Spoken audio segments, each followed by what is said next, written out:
Next one structure of atom. ഇതിൽ Rutherford atom മോഡലും അതിൻ്റെ ഒബ്സർവേഷനും കൺക്ലൂഷൻസും ഡ്രോബാക്സും ഇമ്പോർട്ടൻ്റ് ആണ്. Next one Heisenberg uncertainty principle. ഇതിൻ്റെ ഡെഫിനീഷനും എക്സ്പ്രഷനും അത് യൂസ് ചെയ്ത് എങ്ങനെ ഒരു പ്രോബ്ലം അറ്റൻഡ് ചെയ്യാം എന്നുകൂടി നിങ്ങൾ അറിഞ്ഞിരിക്കണം. 4 ക്വാണ്ടം നമ്പേഴ്സിനെ പറ്റിയും അവരുടെ വാല്യൂസിനെ പറ്റിയും നല്ല ധാരണയുണ്ടായിരിക്കണം. ചിലപ്പോൾ ഡെഫിനീഷൻ ആയിരിക്കും ചോദിക്കുക, അല്ലെങ്കിൽ ചിലപ്പോൾ സബ്ഷെൽ നൊട്ടേഷൻ കണ്ടുപിടിക്കാനായിരിക്കും ചോദിക്കുക.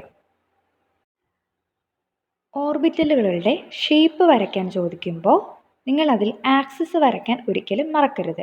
ഏത് ഷേപ്പ്, ഇപ്പോൾ എസ് ഓർബിറ്റലിൽ സ്പിയർ ഷേപ്പാണെന്ന് വിചാരിച്ച് ആക്സിസ് വരയ്ക്കാൻ മറന്നു പോകരുത്. എക്സ്, വൈ, സെഡ് എന്നീ ആക്സിസുകൾ അതിൽ കൃത്യമായി അടയാളപ്പെടുത്തണം. Hund's rule, Pauli's exclusion principle, Aufbau principle ഇതിനെക്കുറിച്ചും ധാരണ ഉണ്ടായിരിക്കണം.